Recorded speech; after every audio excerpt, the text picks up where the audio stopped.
Award-winning filmmaker turned freedom fighter, Aaron Russo was an amazing individual. You know, he'd been battling cancer for more than 3.5 years when he began making America Freedom to Fascism, that he shot, directed, edited pretty much on his own with just the help of a few people. An amazing individual. A long life of award-winning films, of hard work, and for standing up for the Bill of Rights and Constitution. You know, when we first went and shot this interview, I put it out on the web for free, but parts of it have never been seen. So here today, you're going to have a chance to see the in-depth interview, the final interview with Aaron Russo. But his important work lives on. You know, he made one of the definitive films exposing the elite that control this nation and the world, the private Federal Reserve. And the information he put out 2 years ago rings more true today than ever. And his film, America Freedom to Fascism, and Mad as Hell, and the other great works he did just continue like ripples in a pond to light bushfires in the minds of men and women everywhere. So this film is dedicated to the one, the only, Aaron Russo. You rolling? I'm honored to be interviewed by Alex Jones, a truth seeker, fighting for justice in America. Now he's charming me. He's getting me all smiley.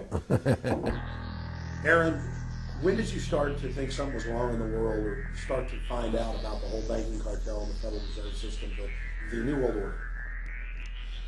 Well, that was a progression of events. I've always been a very independent person, always believed in individuality, and that we were put on this earth to be unique individuals to fulfill our God-given potential, and that the only way to fulfill your potential is to be free, to find out who you are, and to make your errors, to make mistakes. And as I grew up, I began to realize more and more the government was inhibiting me in things that I wanted to do. And what happened, I was very successful in the ladies' lingerie business. I worked for my dad. He had a small undergarment business. And I created the first ladies' bikini panties back in 1963, actually. And then I opened up a nightclub in Chicago called the Electric Theater that opened up the day Martin Luther King was assassinated. All right, and so the city of Chicago was in flames the day my club opened, and nobody came out to the club. And well, what happened was that that was the year of the Democratic Convention in Chicago in '68, and so my club became a hangout for the hippies, you know, and because they wanted to go to Chicago and protest what was going on. And I was having a concert at my club one night to raise money. And the police raided the nightclub, my club, for no reason at all. And I was standing outside in my office overlooking the street, and I saw all these paddy wagons pulling up in front of my club. And I was a 24-year-old kid. You know, I had no experience at all, really.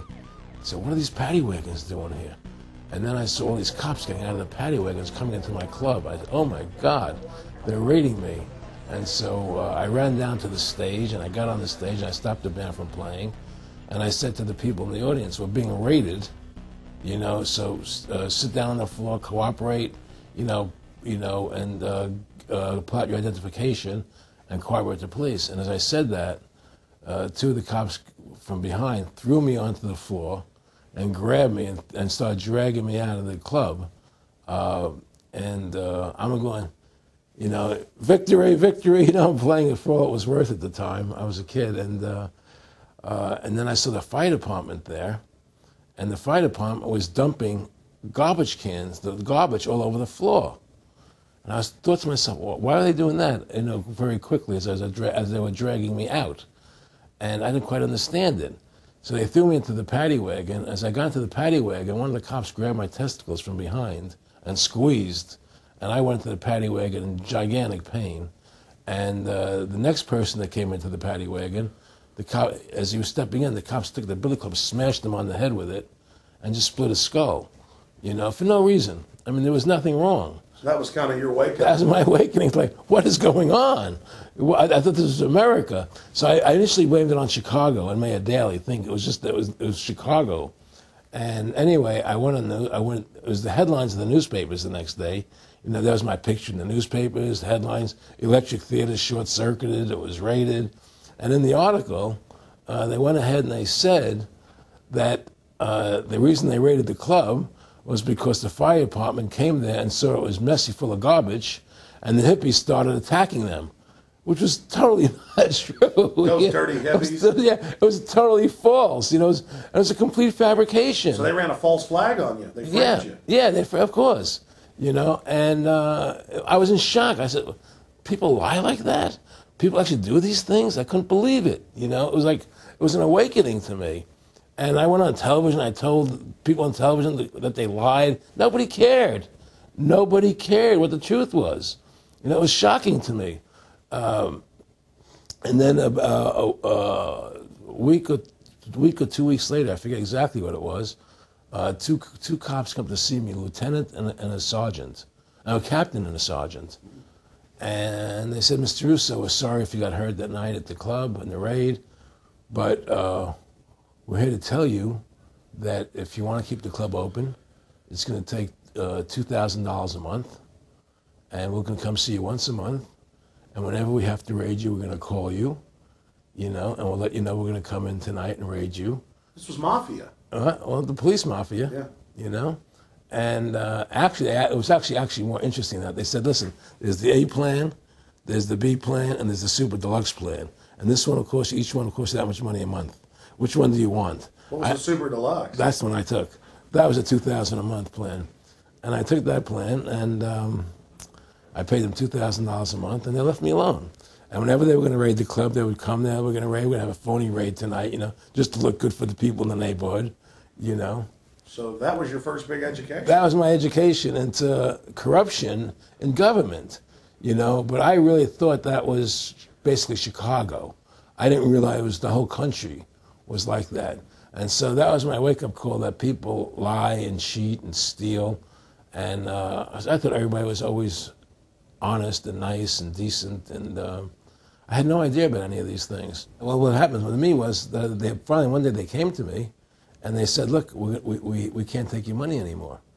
I said, why, what's up? What's going on? I said, we have to close your club. There's elections coming, and the aldermen in the neighborhood don't want you open anymore. So we can't take your money. So I had to go to court and fight them, and they were trying to close the club. And then one night there was a fire, and the club never reopened again. The club just closed, and that was the end of the club. And they burned me down. And that was the end of my experience. And then I moved back to New York, where I met Bette Midler, and I ran into her at a little nightclub she was playing called The Improv, and I thought she was fabulous. And through a series of events, I began managing her. And as soon as I started managing her, her career took off like a rocket. You know, it was just fortuitous, I guess. And we became very, very successful. And through managing Bette, I started producing shows on Broadway where I won the Tony, and I produced a television show where I won the Emmy with Dustin Hoffman and Bette, you know. And then I produced The Rose for her, where she got Academy Award nominations. And then that led me to producing Trading Places, which everybody knows. You know, I think it's the best Eddie Murphy movie. Well, it's a good one. I don't know if it's the best, but it's a really good one. And I'm very proud I made that movie. And so in my mind, I feel as if I've made a classic comedy in Trading Places, a classic musical in The Rose, and a classic documentary in Freedom to Fascism. You know, so I'm very proud of my work that I've done as a filmmaker. Aaron, why do you do this? What's the philosophy of your life? What do you think life's all about? I think the importance of life is to like yourself. If you don't like yourself, nothing means anything. To like yourself means you have to respect yourself. To respect yourself means you have to take actions that you respect if somebody else did them. And what's the point of living if you don't like who you are? You can have all the money in the world, and if you look in the mirror and you don't like what you see there, what's the point of it? So to me, the most important thing is that I like who I am, and that I take actions that I would respect if somebody else did them. That you live a life of character, honesty, truthfulness. And I believe that a person has the ability to mold their character like a sculptor can mold a piece of clay. You know, there's no saying the leopard never changes in spots. I don't believe that. I believe people have the total ability to mold their character into what they choose to be in their life, what their ideals are. And that's what I try to do with my life. I am not the same person today as I was 30 years ago. I've changed a lot because I wanted to be something better than what I was before. And my philosophy is that you have to like yourself, you have to be a decent person with character and integrity and honor. And that's what's important.